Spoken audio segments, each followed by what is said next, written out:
I have seen nothing level up my career faster than that level of transparency and that feedback loop you get from people that don't really have much bias towards your solution other than trying to get you set up in the right direction with their experience.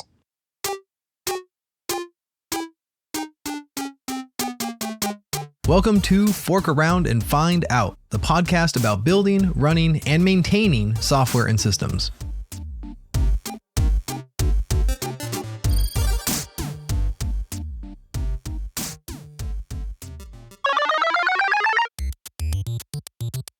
Managing role-based access control for Kubernetes isn't the easiest thing in the world, especially as you have more clusters and more users and more services that want to use Kubernetes. OpenUnison helps solve those problems by bringing single sign-on to your Kubernetes clusters. This extends Active Directory, Okta, Azure AD, and other sources as your centralized user management for your Kubernetes access control.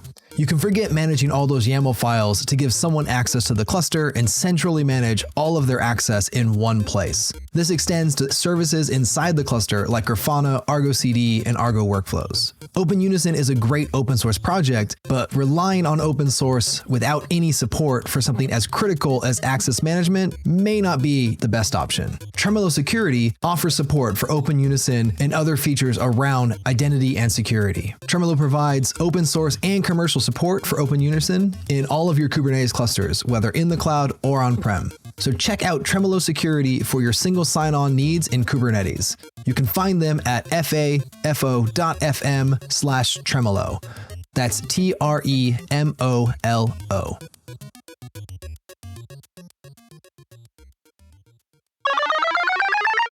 Welcome to this episode, episode 1. And so today on the show, I am so happy that Kelsey Hightower is here with us. Kelsey, thank you for coming on the show.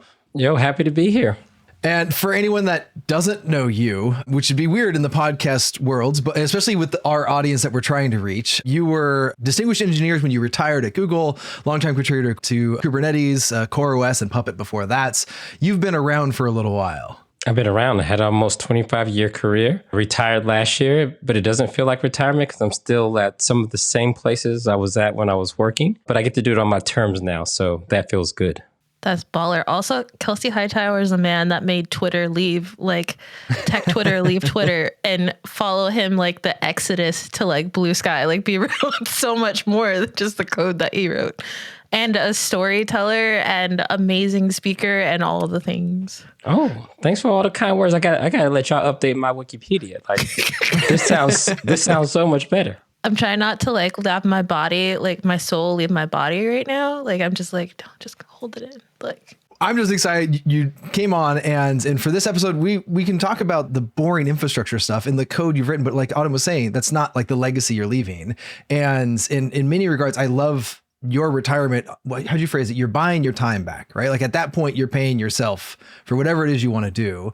And it's been fun just following along with the last couple of years of what you've decided to do, because there's been some of this tech investing and there's been some, instead of building the future, you're kind of investing in the future and helping people guide to the future. But there's also been a lot of other projects, which have been fun just following along on Bluesky and places, seeing you rewire parts of your house and kind of dive into different things, like you're diving into some C and some SQLite and some other things. So what's been interesting the last 6 months for you?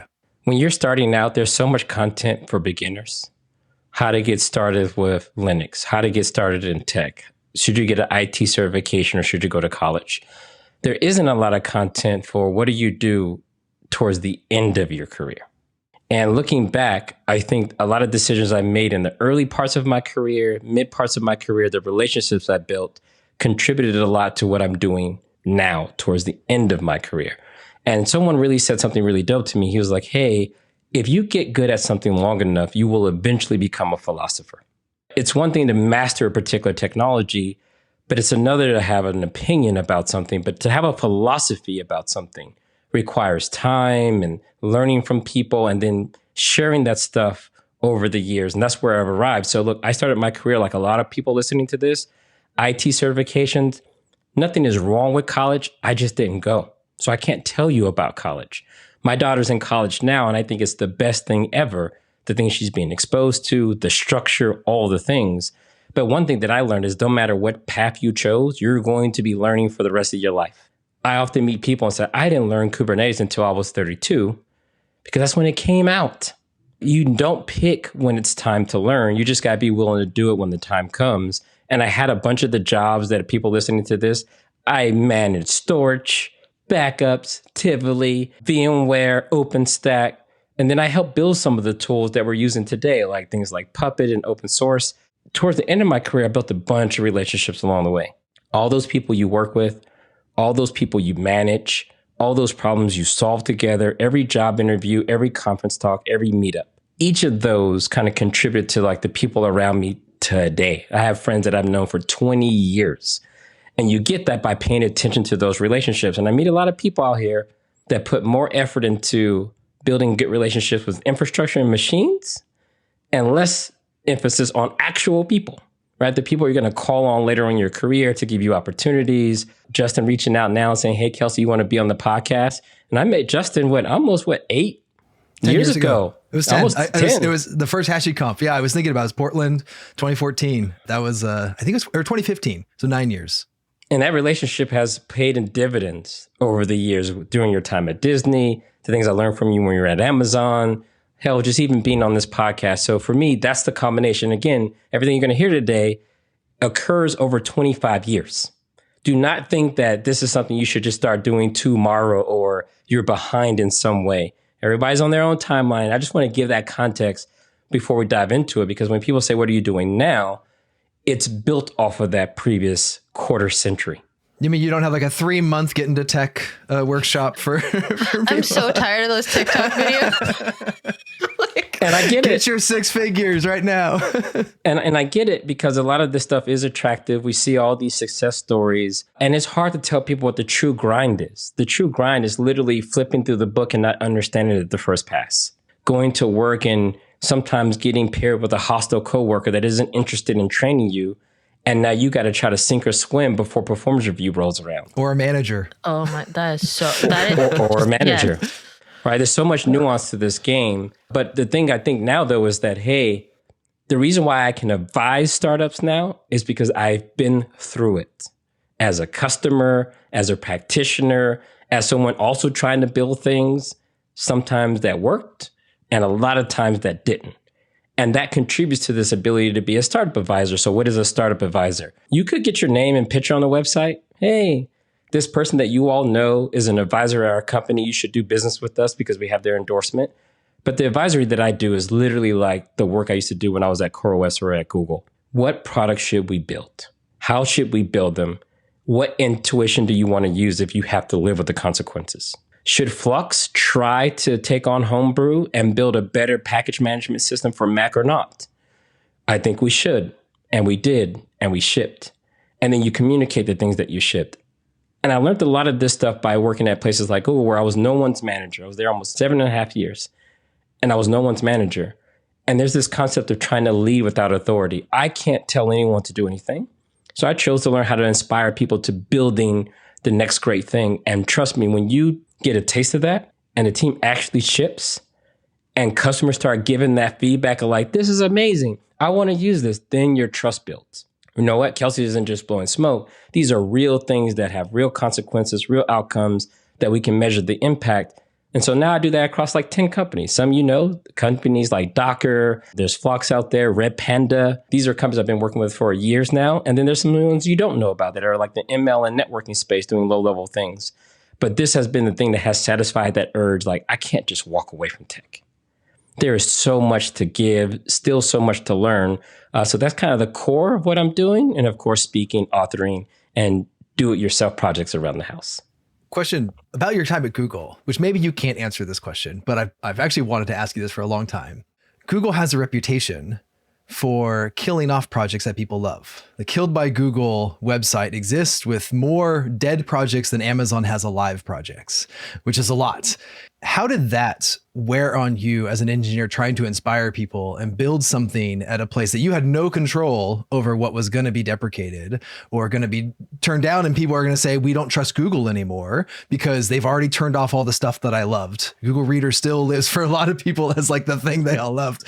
But how did that affect you as someone that's internally like powerless about what you could do about that, but still on the outside have to say, trust us, we're going to build something cool for you? I hold no Google stock. I don't want no one thinking that I'm biased. I made all of my money and I'm out of there. I'm graduated. If you've ever built anything, I remember building an open source project called ConfD. I maintained that thing for 3 or 4 years. I watched people give talks on it. It inspired HashiCorp to do console template. And I got to a point where I was done with it. I'm done. If you don't want to trust Kelsey anymore for the rest of your life, that's your problem. I am not signing up for a lifetime commitment because I gave you something that I am now done with. And I think there's this illusion in tech that, and surprisingly, even stuff that's free, we've gotten accustomed to that it should be free forever and you better maintain it forever. And the day you stop is the day I'm mad at you because you've taken away a thing that you gave me for free. And I think in many ways, we kind of lost the pot on the consumer side. If you're not paying for something, like, so let's say you're an engineer, let's talk about the powerless point. You're an engineer at Google. You do have a lot of power. You have the power to make a product viable. Giving away software, like for example, Google Translate, and that thing starts making bad translations, you can destroy the reputation of your employer because you wanted to give away a translation service for free and support every language under the sun. So at some point you got to say, is this really scalable? It is not. Or there are situations where there's 4 people working on something, literally 4, 200,000 people company, 4 people working on a thing. Those 4 people on year 6 want to do something different. And no one in the whole company wants to work on the thing that they're leaving behind. Why does someone not want to work on it? Because you ain't getting no promotion making Google Reader better or maintaining bugs. You're just not. A lot of people have chosen, and I don't know, that predates my time at Google Reader going away, but this idea that things have to be around forever, I'm gonna be honest with y'all, Google don't owe you that, but plan accordingly. If you use any of these services like Gmail, I will not be surprised one day if Gmail went away. I used it for free for like a decade. I am not going to go on Bluesky and complain that the thing I got for free for a decade is now being deprecated. Thank you, Google, for all the fish. You know what I do instead? I actually pay my little $12 a month for the pay-for version of G Suite so I can contribute to the thing that I want to exist. So when I think about the deprecation thing, I think all businesses that are relying on these SaaS or hosted managed products, if on your game plan you don't have some contingency for it going away, you're lying to yourself. There are many reasons why things could go away. Regulation, right? In the news right now, they're talking about TikTok has to leave the United States, not because they want to go, it's because the government is telling them they may have to go. Did you think TikTok was going to be around forever? A lot of people did. They never thought TikTok would ever be risk of not being usable by them. So I think, honestly, we got to just remind ourselves that nothing is forever. And so me as an engineer at Google, thinking about the whole complex and the whole business around it, it never shocked me when things that don't make money go away. Like if you went to your job tomorrow and you just stopped doing anything, they will make you go away because it doesn't make sense. So as you know, this is why I'm a big proponent of open source. So contrast that with Kubernetes. If Google gave up on Kubernetes, it doesn't mean the rest of the industry will. And so that was kind of the sweet spot for me at Google, being involved in things that were backed by open source, backed by industry standards. I kind of felt that the proper hedge was, if Google walked away, does this thing still exist? And so I would just balance things out. And every project at Google isn't that way. I think they're trying to get better.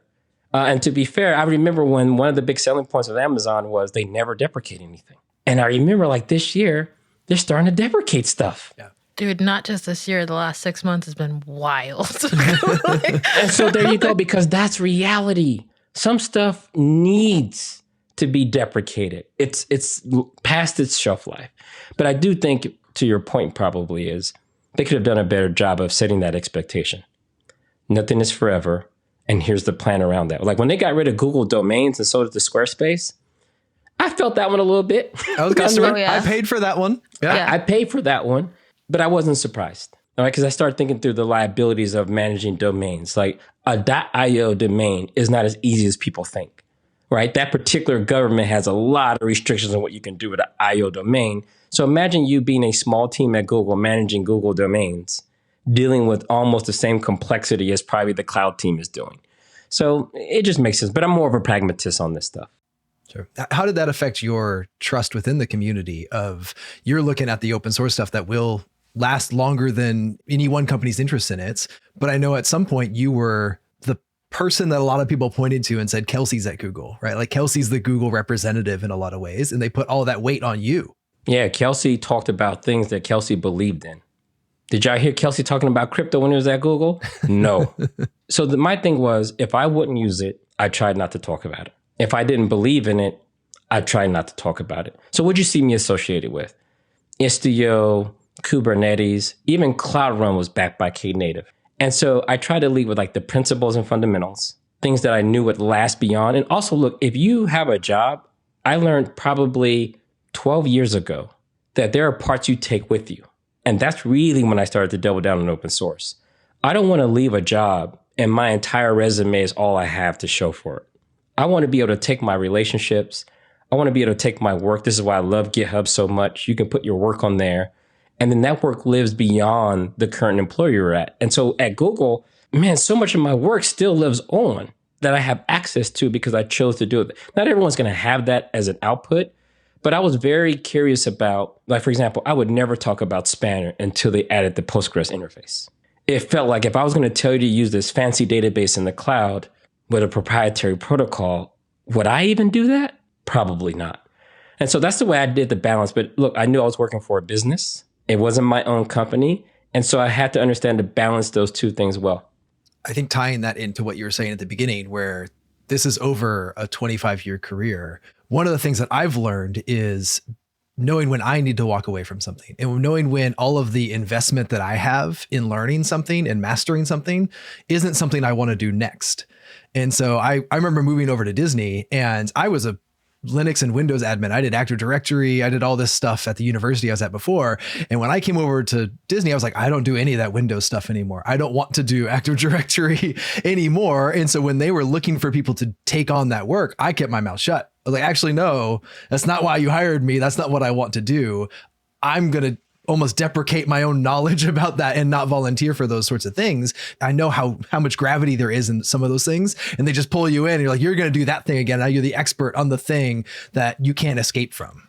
That's also like where privilege is involved, right? Because absolutely, you can't always say no to things, but also to like your point of talking about you being the Google representative or talking about things you don't believe in. I wonder how you feel that contrast to this field, the world of AI right now. Like a lot of people that used to work in infrastructure, databases, or these different areas are now kind of forced to work within AI. And I think one of the things that is like really interesting about your career is I remember that you went on stage and told people like not to use Kubernetes at a certain point. And I think that honesty, right, really contributes to why people trust you. Even when you worked for these big corporations, it didn't seem like they owned you or like kind of gave you this credibility where if Kelsey says this is good, it's probably good because you were honest, right? How do you think people navigate that in the times where we have all these tech recessions and people are struggling to get jobs and they might have to take that job where they have to do work for a Web3 company or AI or something? Like, how would you navigate that? Because it does take a special level of privilege to be like, you know, I'm out, or to say, I don't want to work for this company. But right now, like people that could say that 2 years ago can't even say that, you know, people with amazing 20-year careers.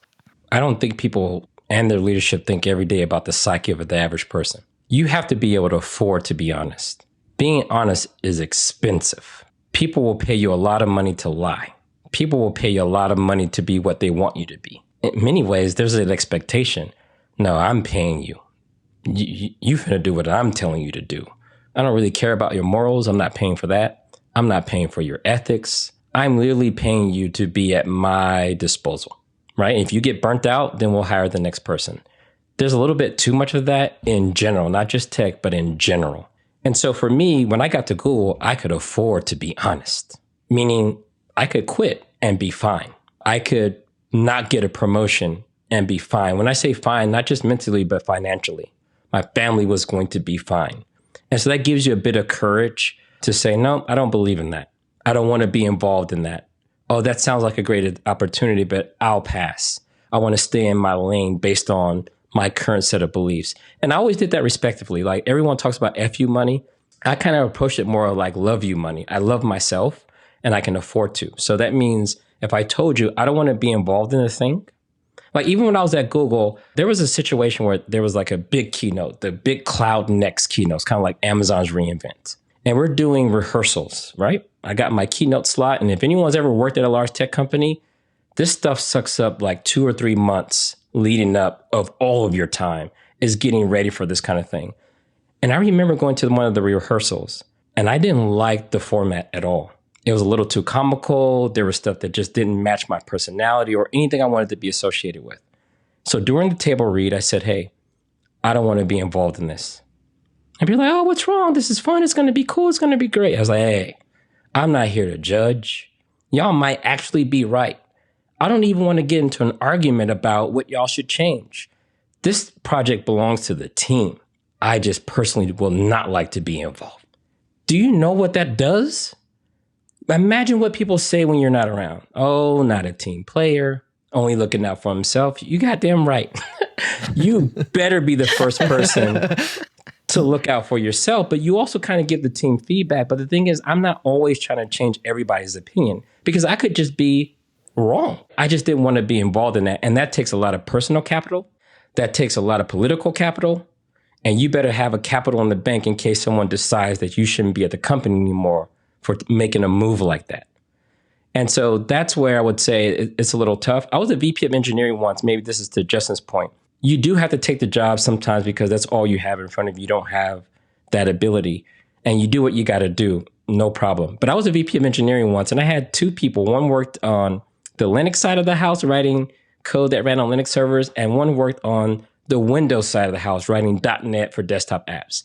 And both of these people did not really like the spot they were on. So I met with them individually. I said, hey, what's going on? I was like, hey, look, I love working here at this company, but I hate Linux. I was like, what would you prefer to work on instead? He's like, I just want to go back to working on .NET. I said, okay. Met with the other person. I hate Windows with all my heart. And I was like, I understand. Me too. I was like, what would you rather do instead? Linux. And they report to 2 different managers under 2 different directors. I said, oh, I have a solution. Starting tomorrow, y'all just swap. And everyone's like, y'all can just do that? It's like, yeah, you're not getting them at 100% capacity right now with this feeling of being trapped and stuck. You might as well let them swap and get the full potential of these 2 individuals by just making this simple fix. They didn't ask for a raise. They didn't ask for a promotion.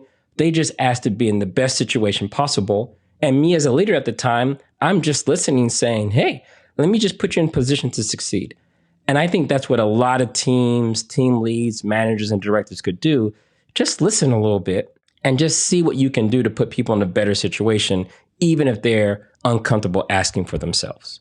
I think that's so true because just as you were saying before, a lot of people don't have the capital whether it be money or personal capital to kind of say no to things. And people will pay you all the money to lie. But it's also interesting that almost devalues these people that they seek out by having them lie. So you're paying for an asset that you then devalue. And then like how you were saying where people will use you up, burn you out, and get rid of you. But it's wild because if they treat people like humans and let people work on things they're passionate and treat them the way that you said you treated the 2 people that worked for you, you get so much more out of people. And it's just interesting where we are in tech. Is it going to affect the way that we're innovating because of the way that the market is currently and the way people are being treated? One thing I had to learn was how to listen. So think about it. Someone comes to you with a big initiative. They just got out of the big exec meeting. Every exec agrees on a certain path forward.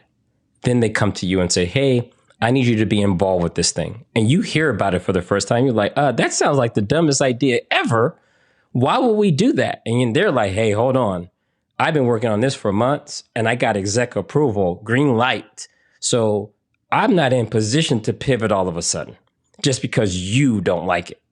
So I had to understand, I was like, okay, I don't know how deep they are into this direction. So what can I do in some scenarios? I'll say, look, you could do that, but I don't know if it's going to get you to the goal. You promised them what? Here's what we could do. We can do that. But before we do that, you want to try something? It's like, what do you got? I said, how about we just try this? And if that don't work, we just do what you had anyway. And then to me, it's on me to make that viable, right? I'm almost competing with the set of ideas that they have. And again, I think that just comes from experience, being able to really advocate for yourself. And sometimes you got to advocate for the other person. I do not want to see you drive into this brick wall. You're going to get fired. I probably won't feel sad for you because I told you ahead of time that this was probably not the best thing to do. But if I can be of any service right now before that happens, please allow me to help you. But you got to do it in a way that makes them feel like you have their best interests in mind versus being a contrarian. I have a direct example of like everything you just said. I was at Amazon. We were launching App Runner and I loved Cloud Run. Like I thought Cloud Run was just the best thing, like the interface for it, the speed, everything about it. I'm like, oh, cool. We're finally building a Cloud Run. And so the team that was selected to build it was coming from Beanstalk. And so it was the Beanstalk team that was chosen to implement App Runner. And all the Beanstalk team wanted was a Beanstalk version 2. And they're like, we don't want Cloud Run. We just want a better Beanstalk. And I'm like, nobody wants Beanstalk. Everybody wants this new interface. And so I remember when we launched it too, because you DM'd me asking why we didn't pick Knative. And I was like, I tried. Like I tried to explain like the open source mindset behind it. I tried to, and like they were coming, completely far away from Kubernetes anything. And I'm like, okay, I get it, but let's at least meet on the interface, even if it is proprietary. And so I was like, I think this is a bad direction where you're going. Let's cut out some of these features and go with just the better user experience. And I ended up building an internal CLI tool. Was the interface I wanted. It was basically like a Docker run, but I built it on top of Lightsail. Lightsail had containers and it gave the interface that I wanted for this new App Runner thing. I'm like, cool, I could do, I called it Sailboat. It was Sailboat run container and it gave me the certificate, it gave me the domain, it gave me a database, it gave me all the stuff I want. I'm like, that's the interface I want. And like, this is amazing. Go talk to the Lightsail team. That's not what we're building. And I'm like, okay, that's fine. I'll go talk to them, see if they are interested. How do we get you to some level of success with the thing that you are building? And I, helped them launch it. We did some demos and stuff like that. But the whole time I was like, this interface is not what I wanted as a developer, but I'm going to try to support you.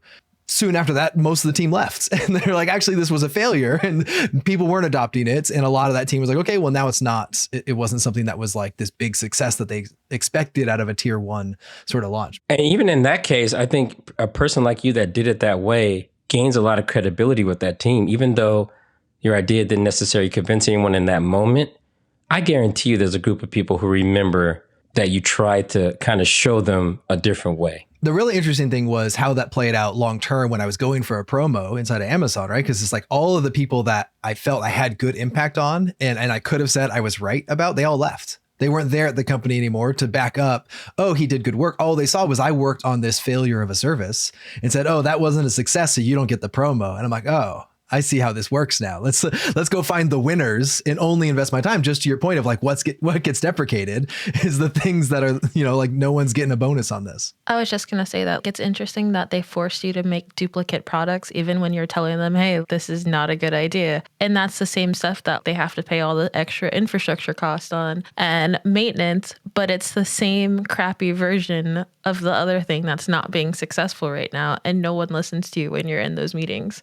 But they're still going to burn out a bunch of engineers, be mad at everybody. And then it's like that empire building that they talk about where you build something just because you can say you built it to get the promotion, but everybody knew it was a bad idea. But one thing I do like about this kind of bake-off scenario, the thing about the bake-off scenario is it weeds out a lot of people who don't want to do anything other than just use their political capital to say yes or no and decide what direction to go without any skin in the game.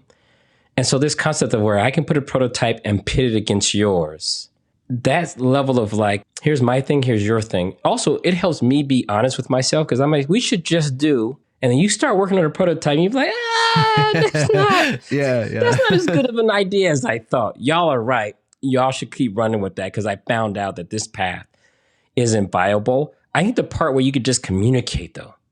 Hey, we got differing ideas. How about this? Let's prototype both of them out. And I actually seen a lot of Google engineering teams do this, where they would try 2 different approaches, present them, and see if people would figure out, like, is one more viable than the other, and then move in that direction. I want to switch gears here to another story. Going back to like the investment, the stuff you're doing now, right? You have all these companies. I want to hear, I heard at KubeCon, you're walking around with a couple of football players at KubeCon. What happened? How did you get involved with this? Was it like Larry Fitzgerald's or who were Larry Fitzgerald? And I don't remember who the second person was, but you're just like walking around and saying like, this is technology.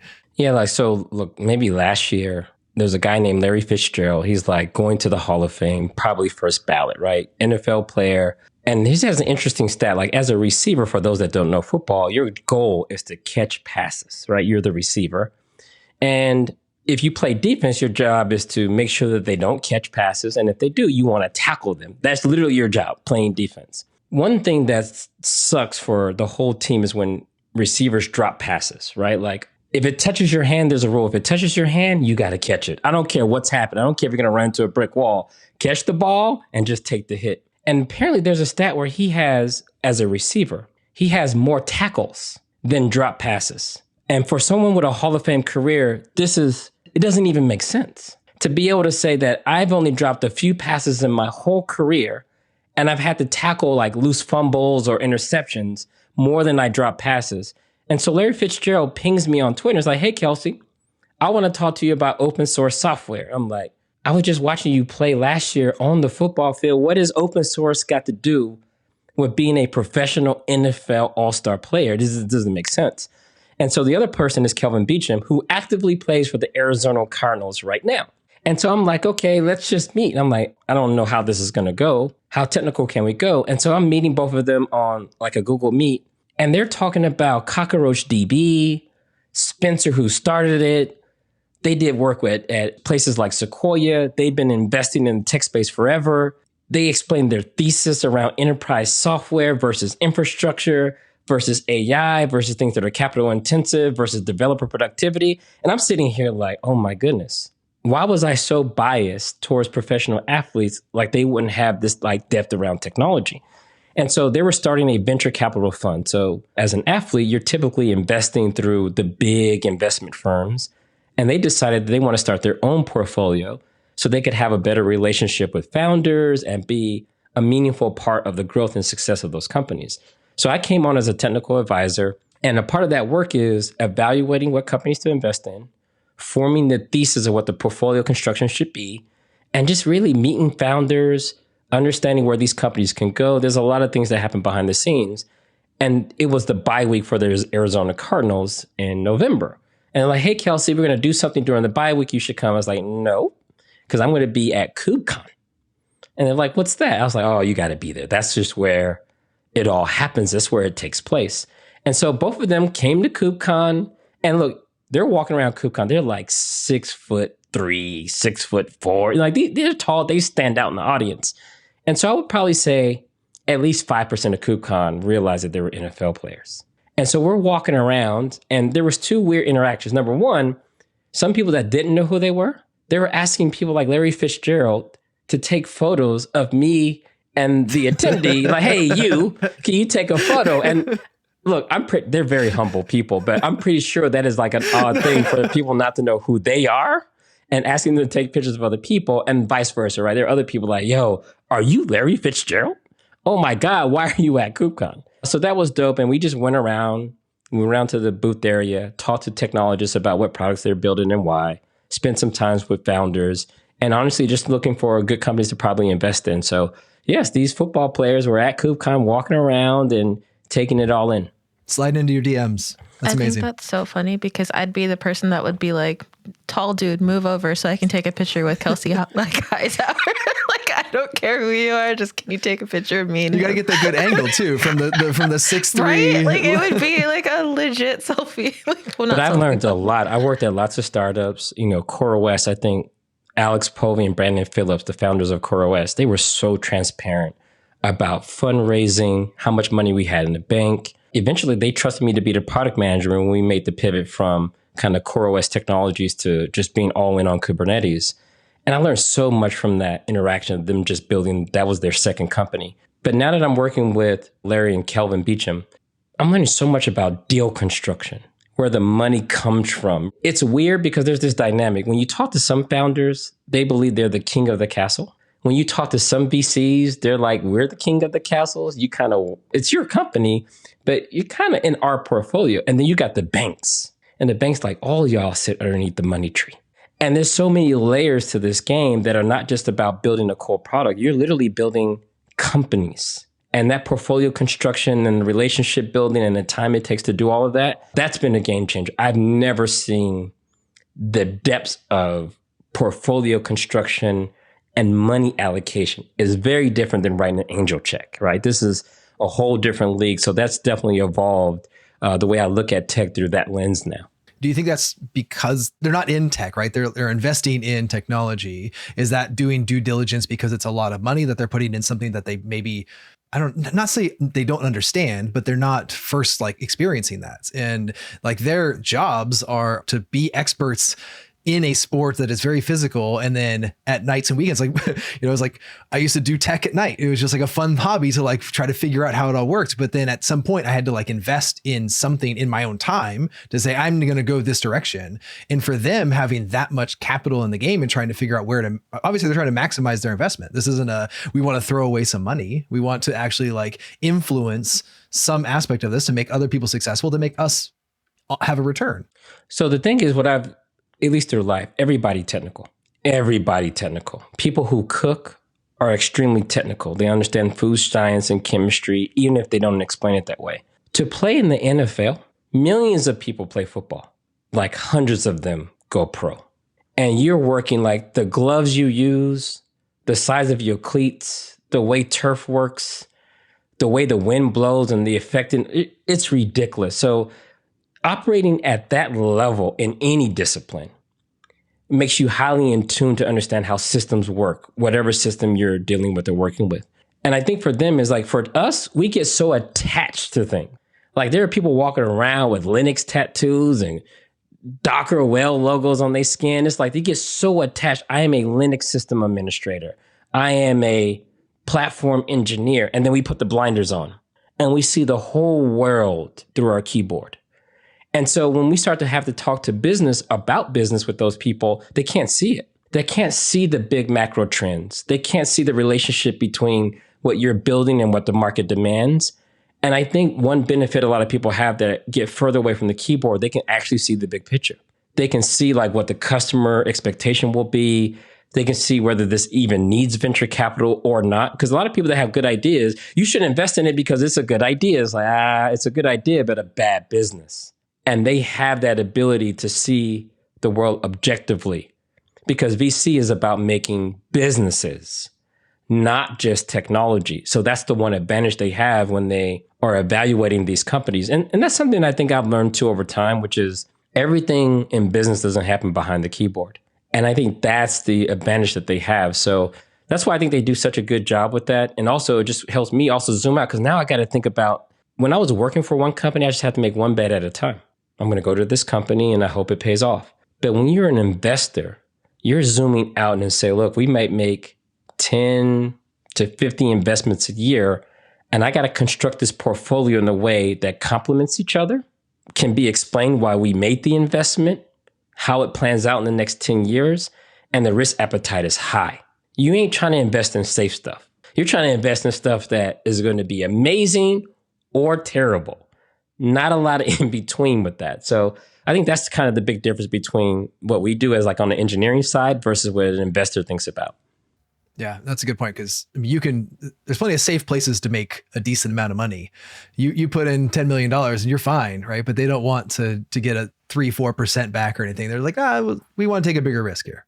I think also to your point, I think pattern recognition on what you need to do to be successful is one of the things that sets most people apart. No matter what you do, there's some sort of pattern that you need to recognize and goals to set to be successful in any career. So I think that's really true. And if you are good at figuring that out, you can be successful in multiple places. 100%. How do we make it all more maintainable? Being in it for 20 years or so, 25, like you just see it happen over and over again, and it just kind of fizzles out and then until the next thing comes. Is that just always the cycle now? In one regard, that's why it's sustainable. Like one thing in the US that we have that a lot of countries don't have, we have a lot of risk takers. We have a lot of people with money that are taking risk. And that creates a situation where there seems to be this pipeline of cash to try stuff, even dumb stuff. And so that just creates this situation where there's always something to try. Now, what's not sustainable is working on a free open source project used by millions of people who all want different things. That's not sustainable for one person. It's just not. Like having a job and then working on a side project that becomes popular, becomes a second job with no pay. And you try to do your best because now your identity is tied to it. Like when you go to GitHub, it's github.com/your name and the project everyone's using. So now it's literally linked to your identity. And now you're asking yourself, it's like, well, how much effort should I put in it? And given that it's you on the line, your identity on the line, you feel like you don't want to let anyone down, even when they are asking for things that you have no interest in using, and it would be crazy to implement, so you do it anyway. And then you get burnt out. And the hard part is like, man, how do you walk away from something that bears your name? So from a sustainability point, I think the best thing I ever did when Kubernetes started getting real hot, I was there in the early days, but maybe year 6 or 7, I was like, I'm done. But people like, oh, no, it's finally blowing up. Everyone's coming, KubeCon is big. It's like, yeah, I'm done. It's time for me to move on. Let me go check out Service Mesh. Let me go check out serverless. Let me go check out databases. Let me go check out something different. And it's not because I think Kubernetes is a failure. I just know that there's so many more people involved in the project now that it feels like it's in good hands. It's going to go where it needs to go. But sustainability, I think, is also realizing that you ain't got to be there forever. And so we always talk about it's a marathon, not a race. No, it's a relay. You got to be willing to pass the baton. And the problem is if you think you're going to run a 2 trillion mile marathon, you're mistaken. I think is a healthy way to think about maintainership. Leave your mark, make an impact, and start lining up that next person that you need to hand the baton to. Like identify who that person is ahead of time. And that way you can hand it off and you get to stop. You can look at it, but nothing's stopping you from preparing yourself down the road to maybe receive the baton again if that's where things line up. So I think that's going to be the other part of sustainability here. We got to know when to stop and pass the baton. That goes back to your point where you said that you switched the guy that worked in Linux and the guy that worked in Windows. I think when you come into a project or a role and it's new and you're excited, it's a different kind of energy than when you're burnt out. And sometimes you have to be like, I came, I saw, now there's a new dream and it's time to leave. And look, Kubernetes is probably one of the best examples I've seen forever. Every KubeCon I try to pop by the Contributor Summit, is always a new set of fresh faces. People on the release team, the SIGs, the security teams, these people come in with a ton of passion, the proper amount of being naive, because if you just knew how complex all this is, you probably wouldn't want to get involved. That was my favorite quote from one of our first Ship It episodes when someone says, if we knew how hard it would be to build, we'd never build anything. No. You got to have the naivety. It was just like, I don't know what this is, but we're going to try. Yeah. I think one thing that is very starkly different about Kubernetes working in the Java space and just seeing Linux from the outside, Kubernetes has a lot of, you've been really good at giving the baton away and bringing more younger maintainers and like contributors in and people that don't have the stereotypical background and kind of being a more like accepting community. Like it is so much easier to get involved in Kubernetes than some of the big, longer maintained open source projects. And that's going to keep it alive. I think that and the fact that they figured out a sustainable like funding. I contribute that completely to the documentation and process that Kubernetes wrote in the beginning. Everyone that comes to me and says, how do I get to be like a senior engineer? I say, how many docs do you write? Because every company I've been at, the documentation I've written has long outlasted the code I wrote.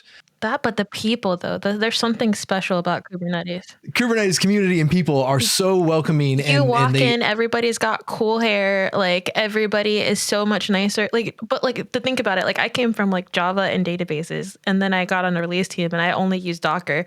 I literally only want to contribute to Kubernetes for the people. I'm like, I'll release something. Tell me where to go because I just want to hang out with you guys, and you make cool stuff. Like we're asking for people to volunteer their time to build stuff and to maintain it. And the people are going to matter because just like you said, Kelsey, you go somewhere and people forget that people actually matter and people are so into being tech and you get these people who are not always the best to work with. And how long is that sustainable, especially when you're doing it for free? Hey, you.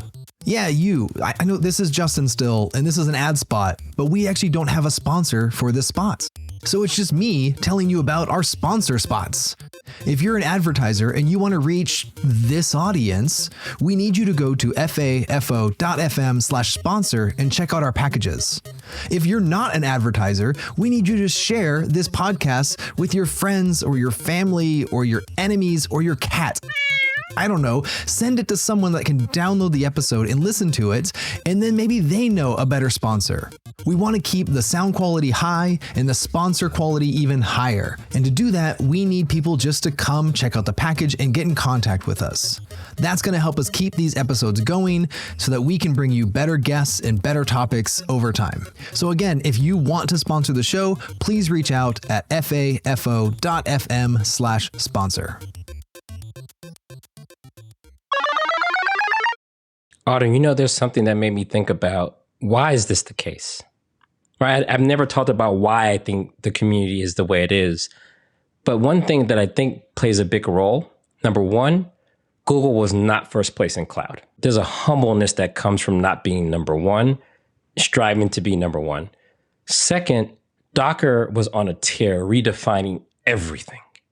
Right? Docker was like, we are the container runtime. We are setting direction for everybody. Even the cloud providers must follow. And so when Kubernetes comes out, it was competing with OpenStack. It's competing with Mesosphere. It's competing with all of these things that are kind of settled in. And so now Kubernetes has to enter the market humble. You are not number one. There is no clear reason why anyone would use this over the incumbents, but you know what you're doing. And so what do? You start by using things that already exist. Let's take Docker as the container runtime. Let's take XCD as the store. Let's take CNI as the networking component. And you push these things in, and you're actually giving kind of clear credit to these groups because you're not burying these things. They're just right there in the documentation that these are hard dependencies. And I think there was just so much, we hope people accept this. Those first couple of years, I hope people like this. Oh man, Docker, we got to be as user-friendly as Docker. And when I got involved in the community, I remember someone on Twitter saying, we're killing Mesos. I was like, no, it ain't no killing. There's so much that we've learned from those communities that we carried over to Kubernetes. We shouldn't even try to move that way. What we should try to do is say, hey, all the ideas we've all ever had in this space are finally coming together into something we can touch. That's enough to motivate us to do what we do.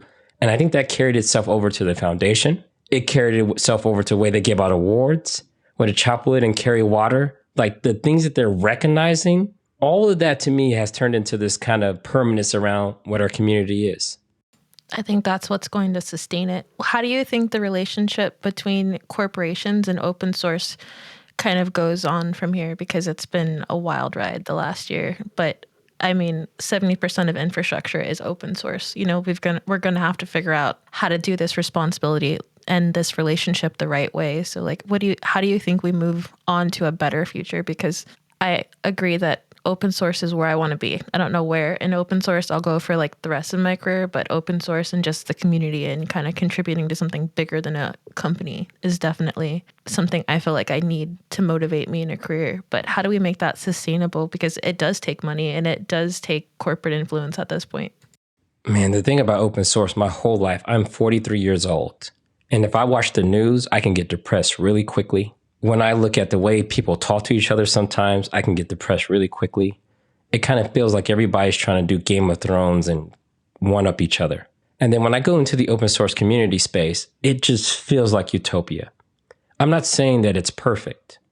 I'm saying that you found a way to get complete strangers to come together and work on something with no guarantee of financial gain.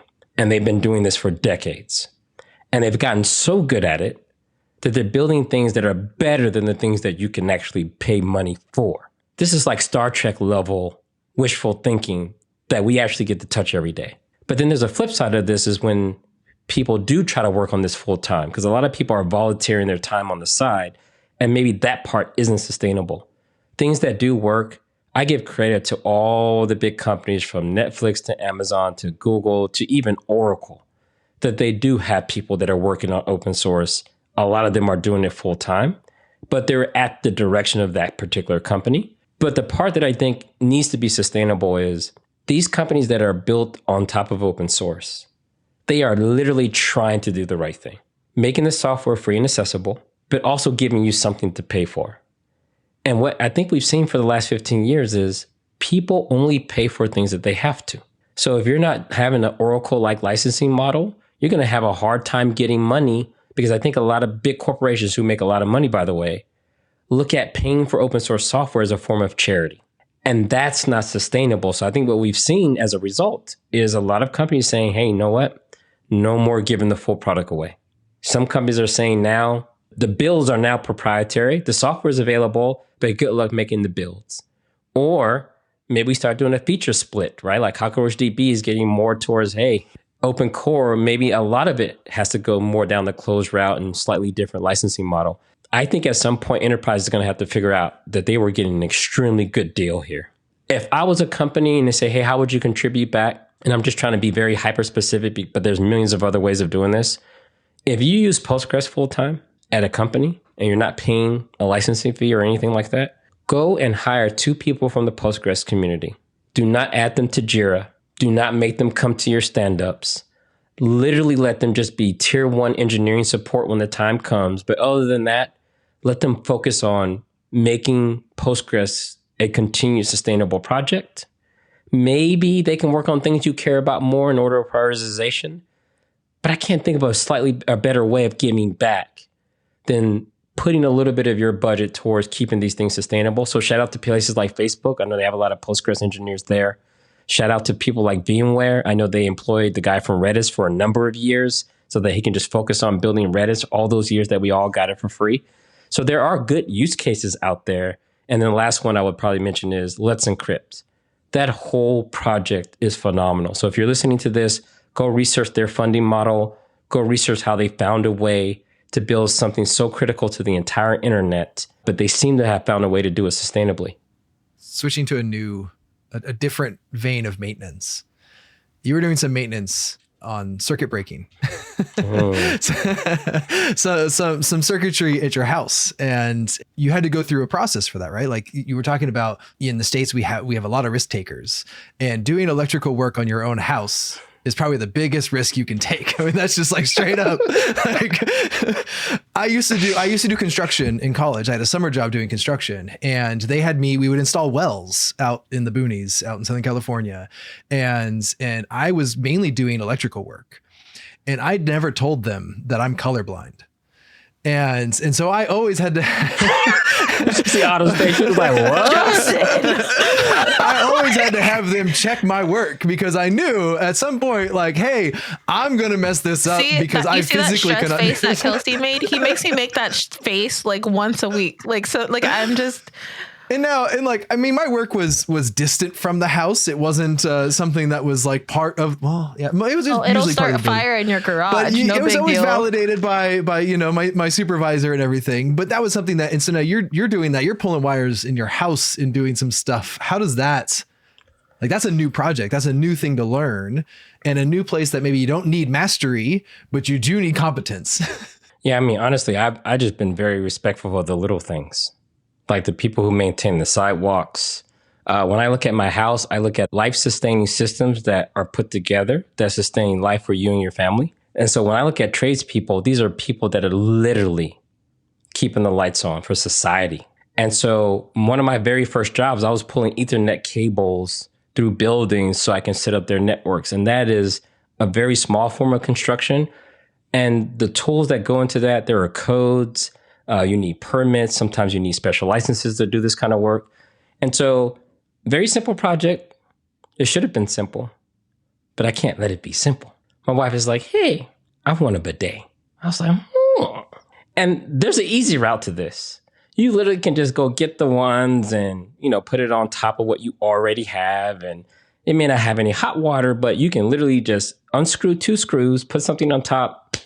You are done. That's all she asked for. That's bolting on a sidecar to your logging system. Wait, can we have Kelsey sound effects? Because you have your own set of sound effects and they make my entire life.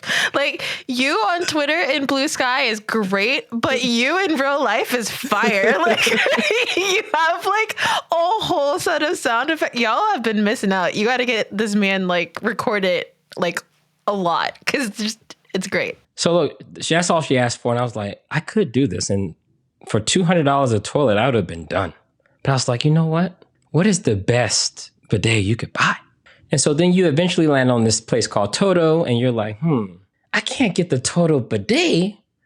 with the existing toilets. Now, my house is like 1 year old.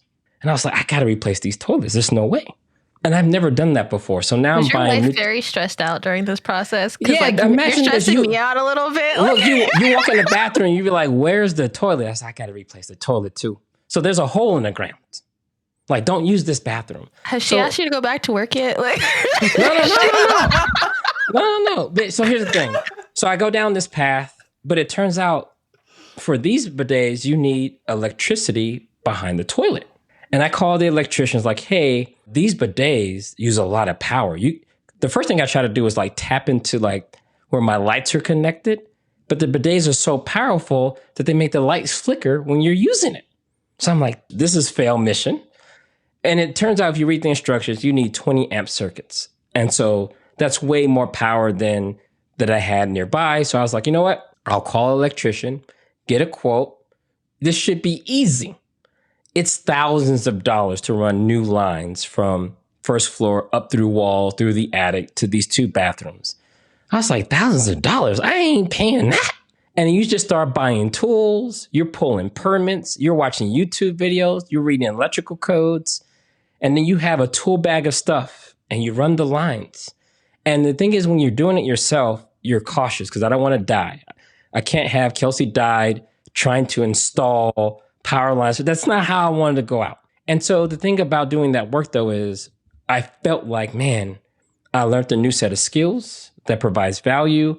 And the dope part about finishing that project, a couple days ago, I got my green sticker from this inspector that showed up to make sure I did everything correct. And I remember like a couple months ago, my mom got new floors put in her bathroom, but they didn't bolt the toilet down correctly and they cracked the flange that the toilet bolts down on. And I'm thinking like, oh, I can fix this. She's like, no. We just gonna call a plumber. It's like, no, I got you.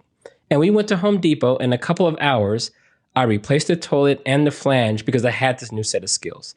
So for me, I think, Justin, is like the ability to learn new skills, to manage life-sustaining systems feels like the highest order of learning for me right now. Learning how to cook, learning how to maintain your house. All of these skills are extremely valuable to me. So when I think about wealth, I don't think about just how many digits you have in your bank account. What can you actually do, right? And so that served me well in my tech career. And I just wanted to serve me well in my real life as well. So whether that's maintaining my house, but yeah, this is something I take actually super seriously. I want to just show you my tool bag, but I'm not quite ready yet, but it's ridiculous. Yeah. My toolbox over there. Yeah. I feel like you, for one, totally have to show us your tool bag. 2, why do you and Justin, have you ever heard of 2-time fun? Like when people have like their fun is like climbing mountains or doing just like, I was nervous the whole time you were telling the story about electrical and like water. And Justin also makes me nervous when he talks about his extracurricular activities. Like, do you all just have a certain type of fun that's different from the rest of us? I started learning skills in college because I would fix people's cars because I always had like trash cars. My first 5 cars all cost $1,000 each. And I was just like, I have to fix this because I have to get to work. And so I had some skills going into college, and then people would need oil changes and they'd have things break or whatever. I'd say, hey, every car I was fixing in college, I'd say, you buy the parts and the tools and I'll do it this weekend. And I would buy the book, the Chilton's manuals. Like I would get the book. I say, you pay for the stuff I need to learn the skill and I'm in. And I took that mindset through my tech career when all those certifications were coming through, when I was getting A+ and Network Plus, to say, you pay for my training, I'm going to put in the effort to go do this thing because I want the skill on the other side. And that thing has paid me dividends throughout my life where I actually, just for the first time, my last oil change, I didn't do myself. First oil change in my life, I didn't do because I stripped the bolt. And I was like, I don't want to drill this out right now. I'm not going to, I just don't want to. I know I can do it. I'm not here to do the skill. This is a Saturday. It's okay. I'm not laying down under this car and getting all oily. I'm just going to go take it to someone. They're going to get it out for me and we're fine. But you know what's funny about this? This goes to show that right now we're in this weird time where before people were like, anybody in tech, if you can code, if you can pass an interview, you can get this awesome 6-figure job, right? And now we're getting back to that real elitist part where they're like, they want all these fancy college degrees. They only want to hire kids from MIT who are going to work 1 million hours. And you lose the curious people, the people that are constantly trying to solve problems. Some of the best people in tech are not the fact that they have a fancy degree. It's because their brains are constantly looking for pattern recognition and they're constantly trying to solve interesting problems. And like you two are like, how many people do we all know that they're amazing problem solvers and they don't have college degrees, which is why I think that this podcast is fitting, because I say this is the F round and find out type of like time of tech. And we're going to lose so many amazing problem solvers. Everything you guys just said, you're talking about different skills, but you're doing the same exact thing as you did in your tech career. You're solving problems, you're finding patterns, and you're learning continuously. You know, one thing is when I'm doing this work, it's amazing. And Justin, you've probably seen this a lot. People have been doing this kind of work for so long. There are so many specialized tools. Like there's a tool to do a very specific thing that can turn something that could take 2 hours to 2 minutes. And I think tech is also getting to that place. Some of these libraries and frameworks like Node.js and Docker and serverless, they have become so hyper specialized that the number of people who can do this stuff easily and cheaply. So I think I'm seeing two dynamics. One is you got to be at such an expert level that you can work on those type of systems, or you can be junior, willing to work for a little way less than what the average was before and just use those tools instead.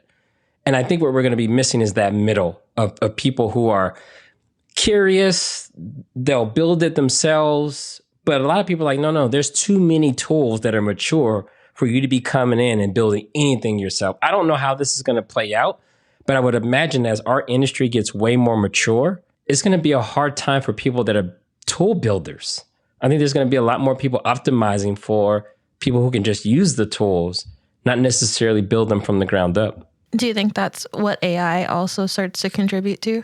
Actually, I think AI is a distraction for this in many ways, because if you really are serious about what AI can do right now, you wouldn't say that kind of thing because it's just not true. Does it assist people? Sure. Lots of things. Compilers assist developers every day, and we don't have whole conferences about compilers anymore. But I do think the underlying situation is, think about private equity. When a company gets bought by a private equity firm, it's like, why would VMware get bought by Broadcom? Well, how much more is there to work on virtualization stacks? It's pretty mature. VMware knocked virtualization out of the park 15 years ago. Where we're at now, it's so stable and mature, you probably need to optimize for a different business model. Maybe not 100% innovation, but maybe more like stability and keeping the lights on. And so I think that's the transition. We're going from build something net new to, hey, stop, use a thing that's mature. And maybe that's the way it should go. And this is the life cycle for lots of things. AI, on the other hand, is not that mature. I can understand why all the excitement is there because they have a lot of work to do. But if you're talking like platform engineering, woo. Please, Lord, let people listen to Kelsey. Can we make that a soundbite and just can they take that your opinion, since they won't listen to all the rest of us, but because you said it, can they just listen now? Because I'm seeing it already. I have colleagues that I would hire in a minute that are having a hard time getting the job right now. That's the wild part. People with like really important experience in infrastructure and building important things that are not easily maintainable with 20 years of experience are struggling, and it just does not compute to, like, it kind of goes back to what you're saying where, like, you know, like the struggle. And sometimes when we're struggling and kind of going through adversity, it's a good time in tech because it humbles people and it brings like new companies and new things. How do we earn back the trust of the people that are investing all this time to build and to be good engineers and to be good practitioners? And you've basically thrown them all out and said, we don't care about your 20 years of experience. You know what I mean? Like, it's wild. 2 days ago, I got stuck. It was all my fault. I had this design for how I wanted to redo my network. And I bought this, 12-port patch panel to kind of you mount horizontally. And I made my whole design revolve around that. I'm removing extra drywall. I'm doing so much work just for this item to be the centerpiece of the whole thing. And then I thought about it. I only have 6 things. And I came up with a much simpler design that didn't require the 3 weeks that I wasted trying to make this work. I even bought a 3D printer trying to print stuff to, like, seriously, I'll save the story for another time. So much. I went down the rabbit hole so deep and I stopped myself and said, why are you doing this? And I said, what if I didn't use this? I just asked that one question. What if I didn't use this specifically? What would I do instead? And I landed on this much simpler, cleaner, design. I'm sitting here like, I actually got my daughter and said, let me show you how your dad wasted a bunch of time because she's in school for informatics/computer science. And I was like, here's what happens when an engineer gets fixated on something being the solution and working towards it. Like a lot of people say, hey, we have a project where we're going to use Kubernetes. It's the same mistake. They do way too much just to start using Kubernetes versus saying, what are we actually trying to do? I know it's cliche where we say you should understand the problem first, but believe me, I am guilty of it to this day of saying, I don't care what the problem is. I got this solution in my hand and I am going to use it come hell or high water. When I look back, I think a lot of people are doing that. So I think on one part of that question is engineers are going to have to be a little more responsible. This stuff where we start walking around like, oh, we're going to use service mesh because I saw it at the keynote at a conference I went to. That's highly irresponsible. And if I did that to you, let me apologize for pushing you in the wrong direction. I promise to make it up. It's funny because I think it's like, how many times have you automated something or used this cool new library and it took double the time, double the effort, and it would have been so much better to do it the simple way. And like that happens so often. Like working for managed databases, you're like, bro, you don't need all this. Go back to like SQL and calm down. like, and people would get mad and I'd be like, but you don't need a NoSQL database. Yes, that's my job. But like, this is a mess. Stop it. Like, I love reading white papers about technologies, how they started, because I love seeing what they were intended for and then going through and saying like, oh, the original designers were trying to solve a completely different problem than what you're looking at right now. I know the tools looked the same. When I'm squinting from a distance, I'm like, yeah, these look about right. I'm going to use the one that has all the money or hype behind it. So let's go with that one. I'm like, actually, have you read why it was built? You know, if you read the Hadoop paper and then figured out like why Hadoop started and then like Yahoo built it and then Google had to build a thing for like all of that cycle of like what problem were they solving? And all of these companies throughout the early 2000s, like they all went with Hortonworks was like this huge, like everyone needed Hadoop for a while. Like that was the thing. It was the AI of the early 2000s, right? Like everyone wanted that, right? And then it's like, actually, what problem are you solving? You're like, yeah, you know what? Like, I would have been fine with grep and said. And one thing I hope we continue to do in our industry is, and I know a lot of people don't get access to it, just continue to talk to each other, especially outside of your own four walls. A lot of engineers don't understand why people spend a lot of time at tech conferences. It's not literally to sit there and watch people give talks all day. A lot of people don't really even do that.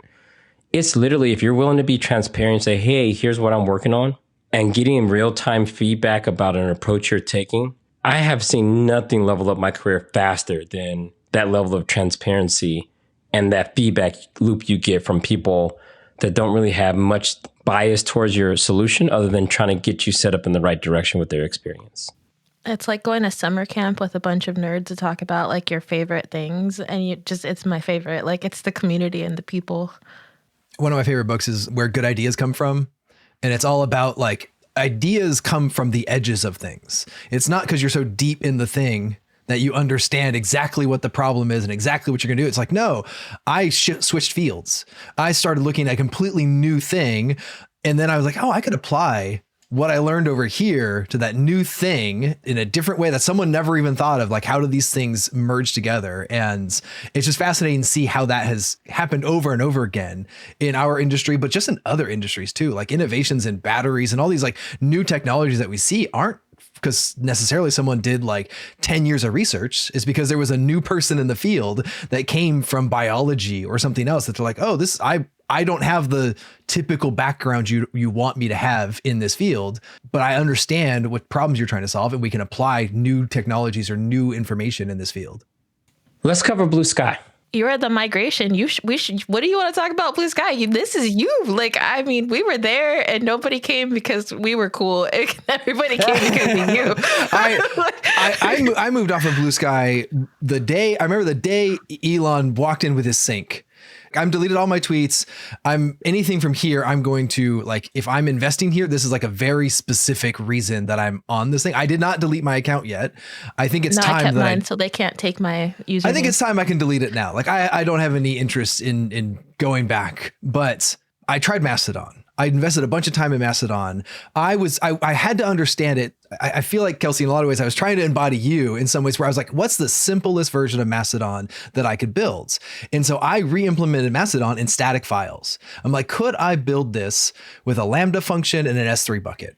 And that was my goal of how do I understand the protocol at that level? And I got there mostly. I was like, oh, I can read stuff out of here. I could put some JSON in a bucket, and I was fine for people to read the content. But I'm like, this isn't the ownership that I want. And all of these little pockets felt too disjointed for me to really understand. And then I really talked to people at like Hackaderm and other places that like, this is way too expensive. And the biggest problem is the legal responsibility of the architecture of Mastodon required us to set up legal entities to protect the admins because of all of the other network, all of the other things that just that architecture of you're caching information on your server. Now you are responsible. And that is a huge risk. And I was like, okay, I'm out. I'm not doing this anymore.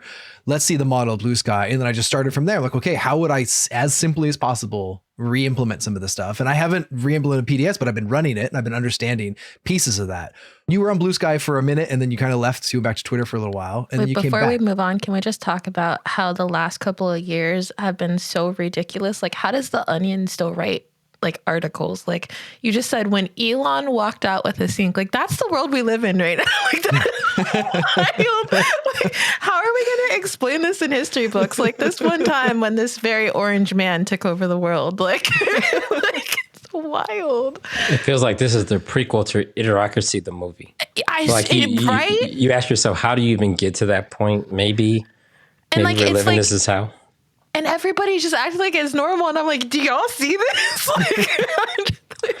Look, one thing that I do is go outside. Seriously, like when I go outside, it reminds me that the internet over-indexes on foolishness. It just like when you go to a grocery store, people do normal stuff. They don't jump into your conversation. They don't tell you why you buying those apples instead of this one. Like they just kind of keep to themselves. Most people are polite. Excuse me. They'll stand out your way. That's just like been my normal outside interaction. So I just try to log off a bit more and get connected to reality. And look, when Elon bought Twitter, I don't think I liked it, but remember, this is the Elon before MAGA Elon. So a lot of people were like, oh, Tony Stark, SpaceX, Tesla guy is buying Twitter. Now, I think a lot of people in tech were like, he's over-indexing this whole get rid of everybody. But if you think about it, we just had this conversation. How much more do you need to improve Twitter? And look, I'm going to have to give him a little credit. He cut 80% of the staff and is still running years later. That kind of defied all. Is it best shape it can be? Absolutely not. But it's still running. Is that him or is that the engineers that made it? It doesn't matter. He cut 80% of the people. Like, sure. He's going to take that credit. Like, a lot of people said he's a fool for doing it. He did it and it's still running to this day. Right? So look, I'll give him that. But where I don't give him credit is, or the thing that made me leave the platform, it wasn't actually all the Nazis, and I should have left then. It wasn't all the bots, because they were there before he got there. The thing that made me really leave is when the platform started to not just over-index on entertainment, but paying people to do it. Like when they started monetizing, people started optimizing for anger. And it wasn't even just that. There are trolls always. There's always people who do that for a living. Like, I still blows my mind. There's some people wake up in the day, get on the internet to troll people. Like, is that your life? If you're listening to this and this is your life, please explain. Why does every day you feel like that's a thing society needs you to do? It's not. Okay, not to quote Taylor Swift, but like she has a line in her song that says that people would never say this stuff to her face, you know? And it's like so real though, because like I love the internet and I've got to meet awesome people like Justin and like follow you, but it is wild. Like it's almost like human brains haven't caught up to the fact that we have both real life and the internet, because like the stuff people will say to you on the internet, like tech bros will come for you and we're like, dude, like... But like some of that to me, like even before the internet, right? Like driving, right? Like you are protected in your bubble of a car and people can't see your face. They might see your hand out the window, but they don't know who you are necessarily. And the internet has like changed that dynamic, right? Because now people are like taking video and they can find who you are. Like, I know your license plate. I've never thought of that. People think about road rage. People do some crazy stuff. That same person, like we all know that one person that you never want to get in a car with. Like, they made a whole documentary on Netflix called Beef. So it's like, road rage. I've really never thought about that. That's interesting. Maybe it's just a certain level of removedness. At some point, there's this. It's a weird phenomenon with people. Like, tools become part of us. Right? Like our clothes, like you don't think about your clothes as a tool, but they are. And you don't think about like when you have a hammer or a screwdriver or your keyboard, like if you get in the zone of that, like it's part of you. You know how to operate it so well, but then you still distance your identity from that thing. That I feel like in a lot of ways, the cars and the internet and all these things are so like I'm a different person in those situations, that I can be more angry, or I have more of a priority for more selfishness for like I need to get somewhere, or this is my lane, or all of a sudden I'm privileged on like who's around me. Like all that stuff just gets so bizarre, and people do the same thing on social media and the internet. And they're just like, oh, you're tailgating me. I'm going to slow down to 5 miles an hour to get you somewhere else or something. You know, like there's just, this behavior is not the same thing as if we're having a conversation in person. Is this a manifestation of humans? Because humans are just always see negativity more? Or no, like when you're a human and you behave this way in real life, you can get a fist to the face and change your whole perspective. I think that so often. Like, you know what? I just the stuff that people say, nobody would say that in real life. Like you can't just. It's just consequences. People know there's limits to the game. But when you're online, I think people like, for example, towards my last couple of days on Twitter before the election, there were good people behaving badly. And I remember DMing somebody's like, why are you talking like this? You can disagree with me all day. You know I'm gonna go back and forth. But why are you talking like this? This sounds crazy. Like literally, do you have to sound that? I'm not tone policing. I'm just saying this is unnecessary. And I said, you know what? Why am I on this platform? And I remember tweeting, this is my last tweet. And I logged off. And I remember waking up the next day, I was like, what should I do? Should I just delete my account? They'll delete all my tweets. And I remember reading a reply that says, you ain't going nowhere. You are stuck here. We own you. We are your identity. That's the way that they were thinking. Think about it. They're like, you can't leave here, right? We own you in their mind. And I was like, you know what? Delete. I went to Bluesky and I said, you're right. I don't need this place. I signed up for Twitter, not X. Did you feel better like afterwards? Like, did it feel like a weight since you weren't constantly? Because I felt better after deleting Twitter. Like I didn't feel better immediately because I still have this unhealthy connection to like my career benefited so much from this community. Mine too. And I met some of my best friends, like some of the people that impacted my career. But it got to the point where it was almost giving me like, you know, the anxiety when you watch the news. It was giving me that. I felt like it made me like feel more anxious because it was just like constant bombardments of like. It probably contributed a little bit to that. But honestly, when I left, it was more like I had a pretty good sized following. That's the only social media platform I use. I don't have Instagram or TikTok or Facebook. I have nothing else. And so leaving that was like, I got to go start over. And I thought about it, I was like, so what? And it was an ego check. It was really more about checking my ego because everyone, no, I got an ego. And when you see a large following and all these people recognize you, there's an ego that develops. And so it was less about just leaving Twitter. It's like, you got to go and let the ego part go, start over. And so going to Bluesky, I remember saying, I'm done. And I actually have to contemplate the role social media plays in my life. It's not just about going from Twitter to Bluesky. It's about the role it plays. And I got an interview from a reporter not too long ago. And I told him, it's like, you know what? I'm all about free speech, but I'm not looking to go to a Klan rally. And that's what it felt like being stuck there. Is like, you're going to be subjected to a bunch of things that are just ridiculous. In the name of free speech didn't make sense to me. So I moved on. But the thing that made it attractive was the whole AT protocol. And I know Justin does a good job explaining how the protocol works. But it reminded me of like the analogy of what Kubernetes was to the cloud. The AT protocol seems to be to social media. You have this modular thing that can become whatever the community wants it to become. Today, it feels like a Twitter clone, but tomorrow it can be more custom feeds. You know, you got these things where you can follow people. There's so much you can do, whether it's host your own data or point your own domain at it. It gave me that Kubernetes feeling again. So it was less about running away from Twitter and running towards Bluesky and the AT protocol. So that's where I am in the journey right now. And then within a couple of weeks, thousands of people, my community seems to be over there again, including the companies and brands that we interacted with. And I think for the first time, like 3 weeks ago, I don't even think about Twitter. Matter of fact, I went to my settings on my Mac and blocked it as a site. I can't even go to x.com anymore. I don't want to see it. I don't want to click on the link. So that's just where I am now. Why go to another social media site when you could have a website? Why put it in AT protocol like it is today, right? Because it's still a social thing. This is still a microblogging. We interact with people. We have followers. We do all that stuff versus I have a static site generator. I've had a website and a blog for 20 years. It started in 2005 and it's gone through some iterations. I've done some WordPress, I've done a bunch of different stuff, but I've been consistently writing since 2005. I've had one blog post on average, one blog post a month for 20 years.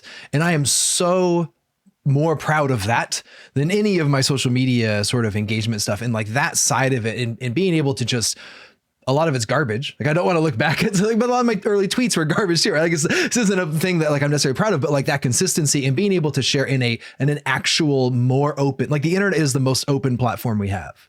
I'm not just trying to share content is the thing. I'm going to tell you like, it was probably about 8 years ago.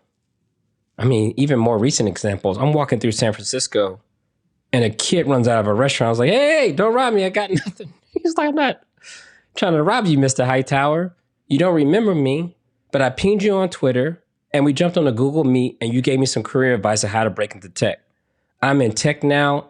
I live in the Bay Area. I'm making good money. And when I saw you walk by, I just wanted to run out and tell you the impact you made on my life. Not some cool blog post you put together. My life is different and you helped. And I have numbers of stories of this connection. And I'm telling you, when you meet people and they tear up, because you changed their life in some way. It reminds me when I first started to get into tech, I was like, man, if I could just get a job that's not fast food, ain't nothing wrong with fast food. I'll never look down on anyone doing that, but it's okay to look up too. Yeah, and so when I got into tech, I was just like, man, I remember going to Barnes & Noble and spending $30 to $5 on probably the same A+ certification book you bought. The red one with the gold cover, right? That one. Yeah. So I bought that book. We had a shared one. We had one. Like I couldn't pay for it. I borrowed it. Yeah. And so I'm flipping through that book. I was like, I can't believe this person is giving me all of this knowledge to break into this field. I just couldn't believe it. I read that book probably 12 times. And there's a little CD in the back so you can take a practice exam. And I felt like this dude was my professor, my mentor, and I never met them. And so the idea that I could do something similar at scale, and when I say scale, one person at a time is the only thing that matters to me. This whole, we got to reach 1 million. I can't reach 1 million people. I don't need to. But this idea where I can just make myself available, people hit me in the DM, hey, I'm running into a career issue. And the thing is, when you're really, really patient with someone, and what I learned from mentoring, first I thought mentoring was about telling everything you know and giving people clues on what they can use from that. Nah, mentoring became a hold up the mirror and try to convince the other person to like what they see. And so what social media gave me an opportunity to do is that all the time. And so I'm on these calls and I just listened first. And I remember there's one guy I was just listening to, he just needed to vent a little bit. There's only so many characters and you can't do it all there. So I'll just say, here's a link, let's jump on the meet. He was just venting. And I said, dude, I get it. I think I understand. If I were you, I would probably do things in this order and this pace, but just realize you are enough. Don't compare yourself to me.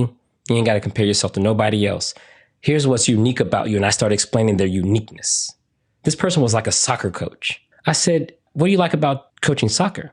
Oh, player development, all these things. I was like, and you're the team lead. Why don't you take that same coach characteristic to the job? Train the newcomers, write the docs, watch how people play, make them better. And he's just thought about it for a moment and his eyes just lit up. And I did something similar with another person. And we were on a follow-up call and his wife jumped in and said, hey, whatever you told him, I want to say thank you. Because the demeanor of a person can then impact the whole family. You know how that is where your kids feel it, your spouse feel it. So when I'm doing that social media work, that's what that means to me. I don't care if it's only 10 people that I touch between now and the end of time. Those 10 go on to do something magnificent. So I'm a big believer in the power of community. And given that most people, when I started out, they were not accessible. I read about them. I saw them on Wikipedia, but I never got to get close. So now that people see me somewhat in that regard, and I get to be close, that's what this social media thing, this is why I didn't walk away from it, because I don't want to miss the opportunity to just make that little tweak in society if I can do that. That's why I'm still there. Well, and I'm sure even just through that, like you're reaching 1 million people, right? Like second order effects of the family you affect and the other person that went to another team and took some of the same mindset and not even like discounting all of your speaking and podcasts and other people you've reached, like not in person, but I mean, I remember all the calls we've had over time. And the first time that like you were in LA, I don't remember why, you were like waiting for a flight to LAX. I'm like, why don't you come up to Burbank? And that was like the magic of Twitter early days, because people were accessible. And you just tweeted out like, I'm in LA for a few hours. I'm like, you got a car? Come up to Burbank. We'll walk around Disney. And we did. And that's when I was dead set on Mesos. I was like, we are doing this scheduling thing. We were HPC environment, like Mesos has the scheduling and all that stuff. And you told me, you're like, Kubernetes has custom schedulers too. I was like, no, it's not in the docs. You're like, it's not in the docs yet. It's in the API. And that's when I spent a couple of weeks digging into the API. I built a scheduler in Bash and I'm like, okay, I understand the fundamentals of how this layer of it works now. How would I apply that? And that was the exact same like mindset of just like, you showed up, we walked around for an hour and then you had to go. And it was cool because it was just like, okay, that was my introduction to like, actually, I'm going to try this Kubernetes thing in a little more seriousness. See, when I use social media, I'm literally treating people like real people standing in front of me. Seriously. Like people are like, why are you so patient with people that jump into your conversation? It's like, because I'm treating them like they were standing in front of me. A lot of times people are giving me a better way to think about things and explain myself. So I don't know. I just really see every single person thoroughly on social media. So I just see the platform as a little different than just social media. This goes back to what you were saying earlier about not just being technology, but 25 years in the making of building relationships. Like you made that full circle. When you messaged me and you said congratulations about my new job, I about died. I cried. I texted Justin. Like I was like, oh my God, Kelsey Hightower knows who I am. Like the way that you have the ability to be inspiring, but a real person is just like wild. Like, you know why? Because y'all inspire me. Seriously, I got a daughter. She's 17. And when I see people like you out here doing your thing, I know she's going to be straight. And so I get excited. That's the nicest thing anyone's ever said to me. Well, the thing is like, that's inspiring to me. Right. So when I see y'all out here grinding, still putting in the work, building y'all careers, people like you, Angie Jones, all of y'all, I see my daughter. And I'm always asking, what is it going to be like for her out here? And I just look at y'all and say, oh, she's going to be straight. That's literally why I don't give up. People are like, why do you just keep trying to be an engineer and keep staying in this field and stuff? And I'm just like, because like representation matters. At one point, like I couldn't find any Black female engineers. It was only Angie Jones. She's still the first and only Black female like Java champion. That is wild. And people still try to come for her on Twitter. It's crazy. She is phenomenal. She is my like hero. And it's so sad though. I think I was looking for a statistic for a talk and they don't even have a counted statistic for Black female engineers. Like we don't exist. Like there is no statistic for it. It's wild. This work is so important because thinking back to like when I was a teenager, and I grew up in some rough places, but not all. But there were some times where I'm walking around and I realized looking back, some people don't think past 5 minutes in the future. That's it. They're going to work and they only deal with problems within a 5-minute time span.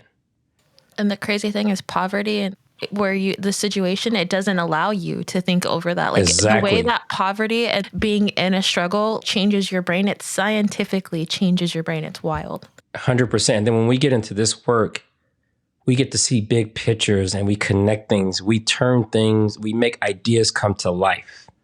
There's very few industries where you can make something that it starts in someone's mind and come to life that then millions of people can go use. So people from all walks of life deserve this opportunity. So this is why I think the tech field, our communities, they have been a godsend for my career, my life, and I just hope more people get to experience it. So I'm not the Kubernetes guy. I'm like this, hopefully we'll seen as a humanitarian that gave people opportunities and allowed them to see themselves and believe in themselves. And then they go on to use technology to create great things. Being a single mom and at one point a military spouse, one point a person that was in school going back for their second degree with babies, the only accessibility I had to tech and learning was social media and Twitter. And without Twitter, I'd have no career. It's amazing the kind people that were just willing to talk to me. I think that's the highest form of playing it forward. Like, I'll always have time to mentor people or to volunteer because I am so grateful for what it's done to my life. The fact that a mom can be in her house, or somebody who's disabled, or somebody who is working that fast food job on their 10-minute lunch break, you can give them, I've given people advice in their car while they're working another job. You know what I mean? And it makes it where everybody is reachable and we can help other people because we're all super blessed and lucky to be here. I think that's why I still believe that we can democratize tech and get rid of the gatekeeping and elitism, at least for us, because for one, you can Google so many free sources, and because you can talk to people, and because it's a skill that you can learn. Hey, I want to end with a big shout out to the tech community. So many of y'all come up to me and tell me thank you for all the things. I just want to return the favor. Like, in general, the tech community has been extremely welcoming and patient and consistent. And so I just want to end with a big thank you to everybody in the tech community, no matter if you're just starting out or you've been here for a long time. Thank you. Well, thank you, Kelsey, for coming on the very first episode. Where should people find you if they want to reach out and connect with you? Bluesky at kelseyhightower.com. So I'm on Bluesky, and if you DM me, there's a chance I will respond. That is so cool that you actually respond to people. Thank you so much for coming and Awesome. for just being amazing and community driven, because I think that's so important. Awesome.